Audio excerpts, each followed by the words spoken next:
안녕하세요 학생 여러분, 반갑습니다. 민우쌤입니다. 지난 시간에 공기가 한 곳에 오래 머물면 그곳의 특징이 공기에도 나타난다고 배웠습니다. 따뜻한 저위도에 머물면 공기도 따뜻해지고 대륙에 머물면 건조해진다고 했죠. 이러한 공기의 덩어리를 기단이라고 정의했습니다. 기단은 공기의 흐름, 즉 바람에 의해 이동합니다. 그러다 서로 다른 기단이 만나면 구름을 만들고 비를 내리게 하죠. 오늘은 기단이 만날 때 발생하는 전선에 대해 학습하겠습니다. 기단만 환경 영향을 받는 것은 아닙니다. 우리도 마찬가지죠. 지금 여러분 주변은 수업을 듣기에 준비되어 있나요? 수업에 방해되는 요소가 있다면 먼저 정리해 보시길 권합니다. 지금부터 학습을 시작하겠습니다.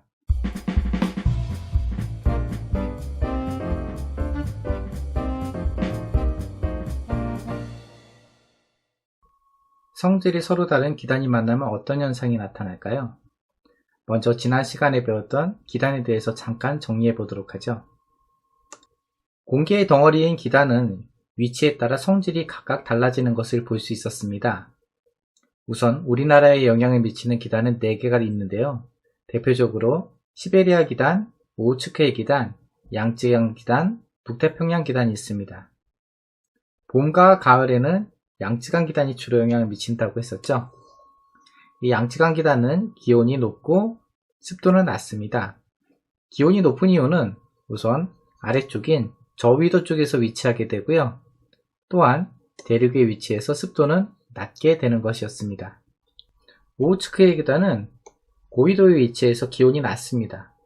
반면 바다 쪽에 위치하기 때문에 습도는 높죠.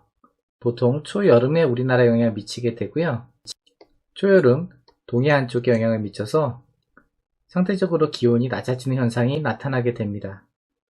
또한 오호츠크의 기단과 북태평양 기단은 서로 만나서 장마전선을 만들게 되는데요. 위에서 영향을 미치게 되는 오호츠크의 기단과 아래쪽에서 올라오게 되는 북태평양 기단이 서로 충돌하면서 정체전선을 만들게 됩니다. 오늘 배우게 될 내용 중에 포함되어 있습니다. 이 북태평양 기단이 점점 커져서 마침내 오호츠크의 기단을 물리치게 되면은 우리나라에 본격적으로 여름을 만들게 됩니다.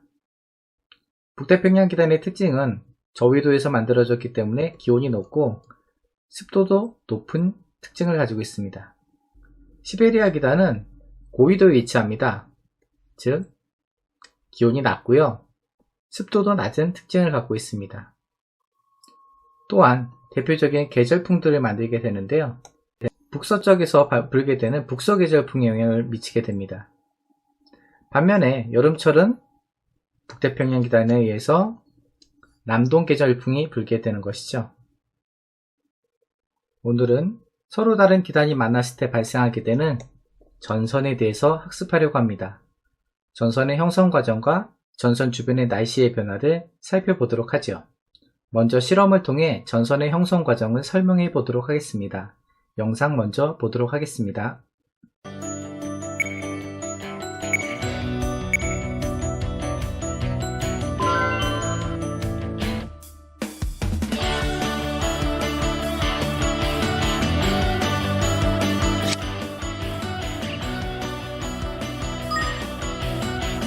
왼쪽에는 찬물을 넣고 있고요. 반대편에는 따뜻한 물을 붓습니다.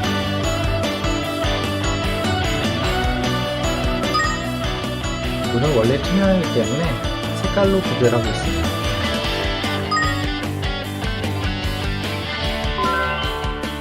둘 사이에 칸막이가 있는데 이 칸막이를 제거할 때 어떤 식으로 이동하는지 관찰해 보도록 하죠.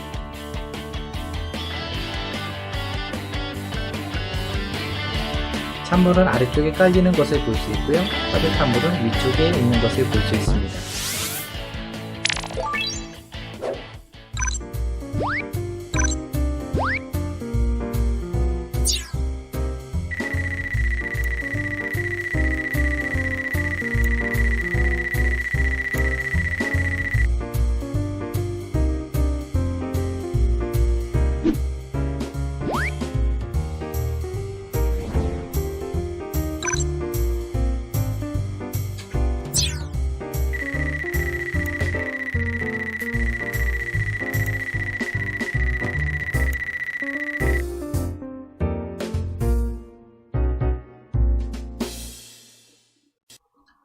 내용을 정리해보죠.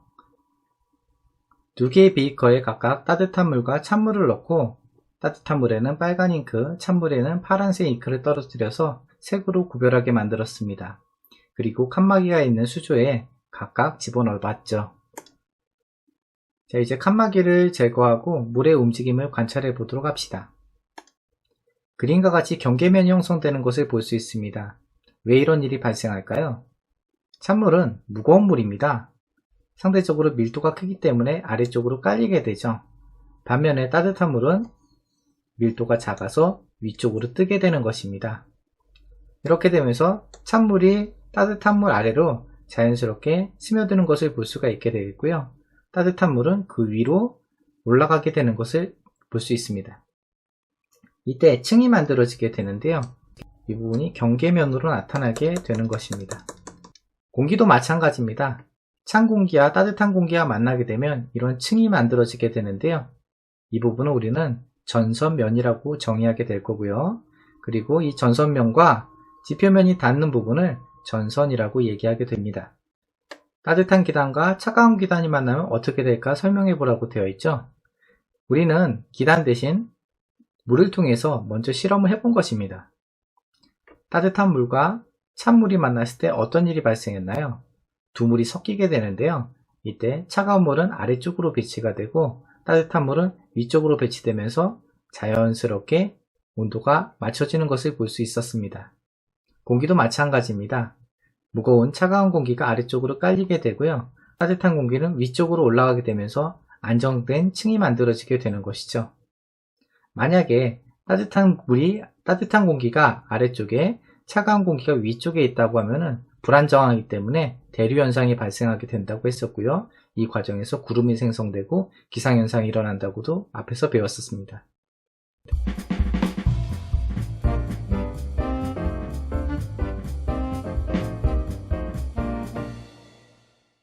오늘 배울 내용입니다. 오늘 배울 내용은 전선면과 전선인데요.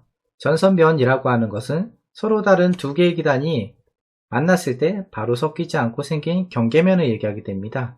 아래 그림과 같이 찬 기단과 따뜻한 기단이 만났을 때 닿는 면이 발생하게 되죠. 이 면을 전선면이라고 얘기하게 되는 것입니다.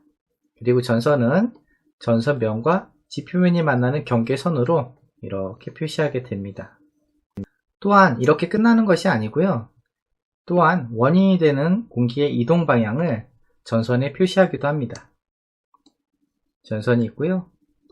이동하는 방향 쪽으로 모양을 표시하게 되는데요. 이 경우에는 찬 공기가 이동하기 때문에 발생한 전선이다 해서 한냉전선이다 라고 부르게 됩니다. 또한 한냉전선 모양은 이렇게 파란색으로 삐죽삐죽삐죽하게 그리게 되는 것이죠. 한냉전선과 온난전선을 다시 한번 정리해 보려고 합니다. 한냉전선과 온난전선을 정리해 보도록 하겠습니다. 한냉전선이라고 하는 것은 차가운 공기가 이동해서 발생한 전선을 얘기하게 됩니다. 특징을 보도록 하죠. 찬 공기가 따뜻한 공기를 밀어 올리게 됩니다. 지금 두 개의 이동 방향이 같지만 뒤에서 따라오는 찬 공기가 훨씬 빨리 이동하게 돼서요. 이 따뜻한 공기가 위쪽으로 상승하여 올라가게 됩니다. 이때 전선면이 형성되는 것을 볼 수가 있고요. 공기는 이렇게 수직으로 급격히 상승해 올라가게 됩니다. 공기가 급격히 상승해 올라가게 된다면 구름도 빨리 형성이 되겠죠. 이 결과 비가 내리게 되는 것입니다.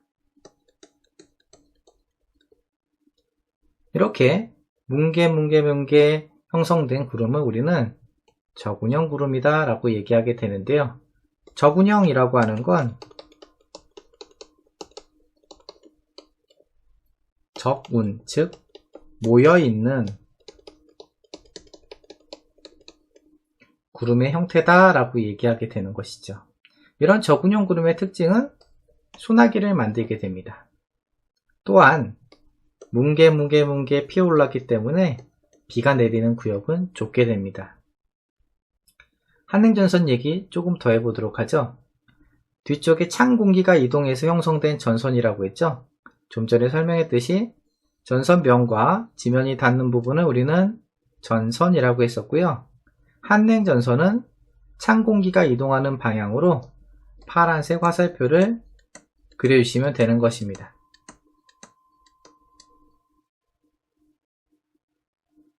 또한 비가 내리는 구역은 표시한 전선면 뒤쪽에 내리는 것을 볼 수 있죠.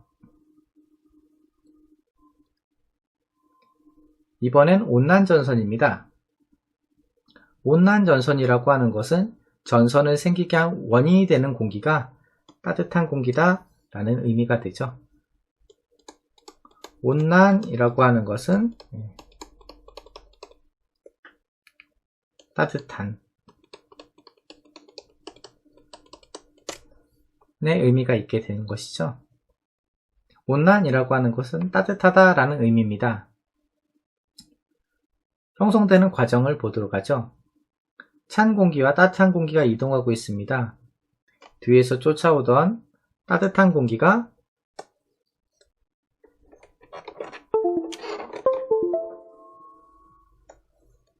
뒤에서 쫓아오던 따뜻한 공기가 찬 공기를 타고 올라가게 됩니다. 우리가 배웠듯이 찬 공기는 아래쪽에 있으려고 하고요. 따뜻한 공기는 계속 위쪽에 있으려고 합니다.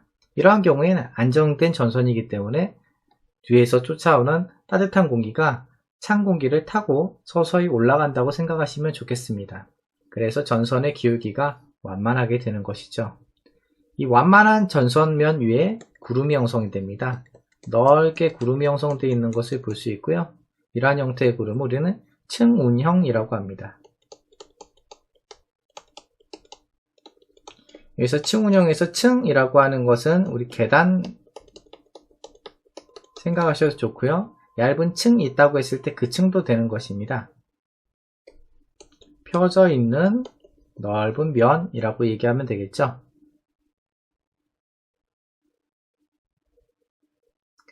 이런 경우에는 공기의 상승 운동이 약하게 됩니다. 그로 인해 생기는 비 같은 경우도 훨씬 입자가 작게 되겠죠. 그래서 넓은 지역에 천천히 공기가 이동하기 때문에 지속적으로 약한 비가 내리게 됩니다. 또한 전선면을 그릴 때는요, 이런 것을 참조하셔야 될 텐데요. 우선 원인이 되는 공기가 따뜻한 공기가 원인이 됩니다. 그래서 전선면을 그릴 때에는 따뜻한 공기가 이동하는 방향으로 선을 그리면 되겠고요. 모양을 그리면 되겠고요.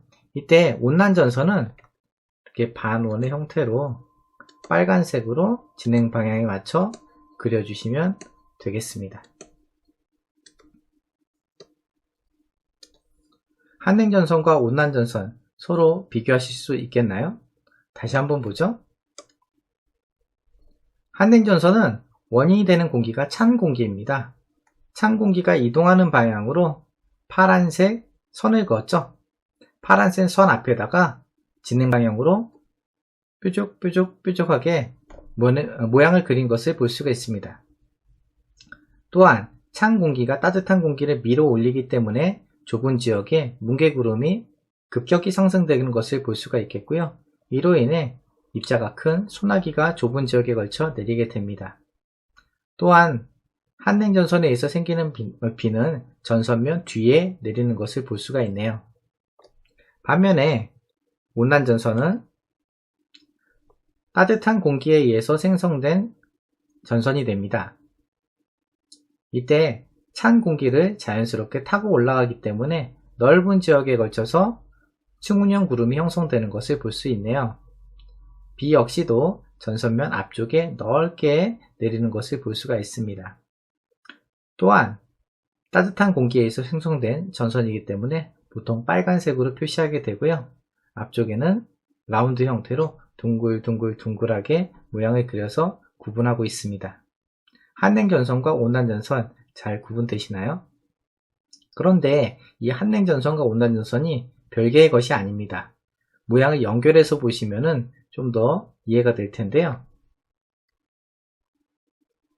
한냉전선 보시면은 파란색 화살표인 찬 공기가 있고요. 앞쪽에 따뜻한 공기가 있죠? 이 따뜻한 공기를 연결해서 온난전선으로 봐주세요. 그러면은 두 개가 서로 연결되어 있다는 것을 확인할 수 있게 되는 것이죠. 이 한냉전선과 온난전선은 저기압에 비해서 동시에 발생되는 경우가 많습니다. 이 찬 공기가, 뒤에서 발생한 찬 공기가 앞에 있는 찬 공기와 점점 접근하게 되는 것이죠. 그래서 이 한냉전선과 온난전선 사이의 간격이 점점점 좁아져 마침내 두 개가 만나는 경우도 있습니다. 이러면 어떻게 될까요? 전선이 사라지게 되는 것이죠. 전선의 종류를 정리해 보도록 하겠습니다. 한냉전선과 온난전선은 배웠죠? 폐색전선 먼저 살펴볼게요. 폐색전선의 모양을 보시면요, 온난전선의 모양도 있고요, 한냉전선의 모양도 있는 것을 볼 수가 있습니다. 두 개의 방향이 어떤가요? 같습니다. 뒤에서 쫓아오던 한냉전선이 온난전선과 만난 겁니다. 우리가 나중에 뒤에서 배울 텐데요. 이런 저기압의 형태에서는 앞쪽에 온난전선이 있고요, 뒤쪽에 한냉전선이 있는데요. 뒤에 있던 한냉전선이 앞쪽으로 점점 접근해서 마침내 두 개가 만나게 되는 것입니다. 왜 이렇게 되는가에 대해서는 다음 시간에 정리해 보도록 하겠습니다. 어쨌든 이 폐색전선 같은 경우에는요, 한냉전선과 온난전선이 만나게 되는 것입니다. 이로 인해서 전선이 추후에 사라지게 되는 것이죠. 이름 자체도 폐색전선이라고 되어 있습니다. 폐색이라고 하는 것은 이제 점점점 사라진다 라고 하는 의미가 되겠죠. 폐색이 짙다, 뭐 이런 의미도 될까요? 물론 글자는 다릅니다.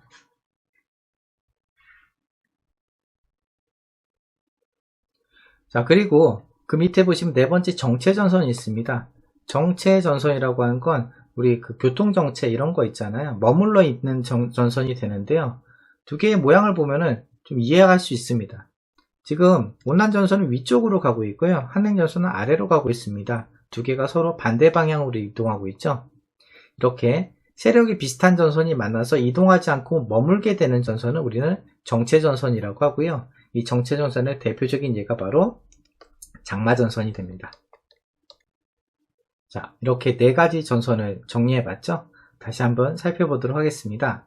우선 한냉전선입니다. 한냉전선이라고 하는 것은 찬 공기가 이동하면서 발생하게 된 전선이라고 얘기했었죠. 찬 공기는 따뜻한 기단을 위쪽으로 올려버리게 됩니다. 이로 인해서 좁은 지역에 저군형 형태의 구름이 만들어진다고 했었습니다.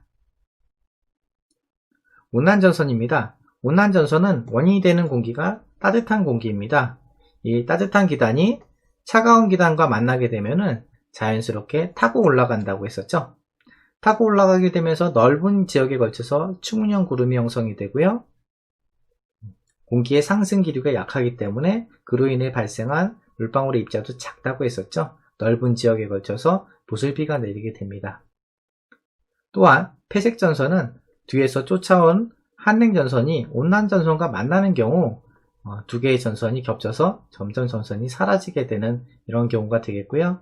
정체전선은 차가운 기단과 따뜻한 기단, 세력이 비슷한 것이 만났을 때 거의 이동하지 않고 머물러 있는 전선, 대표적인 예는 장마전선이 있다라고 얘기했습니다.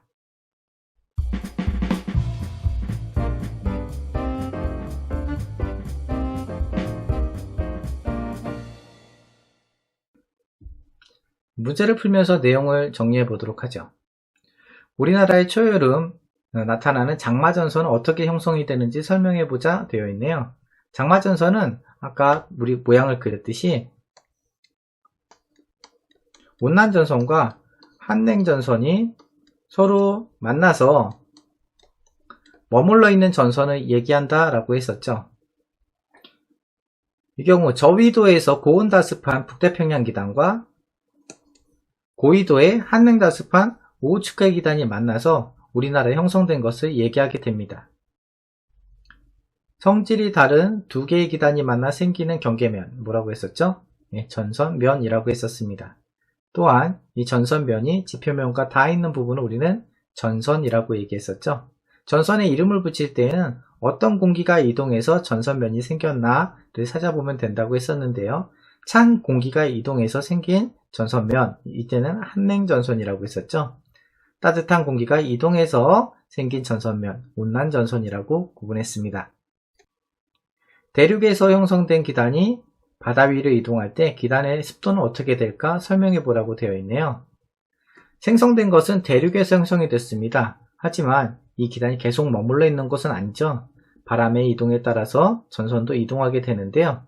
이때 바다 위로 이동할 때는 어떻게 변화하느냐 물어보고 있습니다. 대륙에서는 습도가 낮다라고 했었죠. 건조합니다. 반면에 바다에서는 습하다라고 얘기했죠. 대륙에서 발생한 기단이지만 바다 위로 이동할 때에는 수증기가 공급되기 때문에 습도가 높아지게 되는 것입니다. 여러분들 태풍이 이동하는 경로도 마찬가지입니다. 태풍이 이동할 때 대륙 쪽으로 들어가게 되면은 수증기가 공급되지 않기 때문에 상승 기류가 약해져서 태풍이 소멸되는 것 볼 수 있었죠. 마찬가지입니다.